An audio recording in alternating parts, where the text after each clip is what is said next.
nuya gan hing lam kim patinin hay na apisi man beya hay ho ay piu pao patin hi gelti min ho pa phatna Mihem chi nan phajoulou o ngailutna at gilji at sina thinna le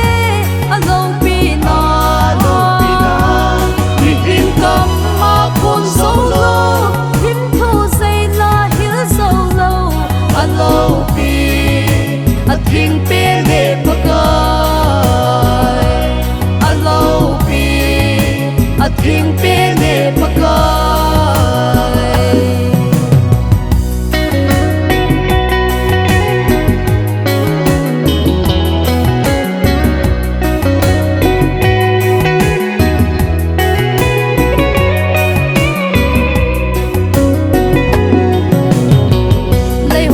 chihna thipma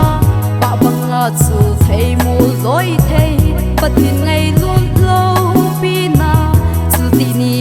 lo tun so na pa phatna gelin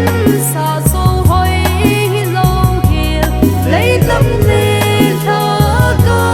van kam chan Mihem chi nan phajoulou at sina thinna le aloupina Mihem kam ma kun senlou Thimthu jeila hil joulou Aloupi Athengpen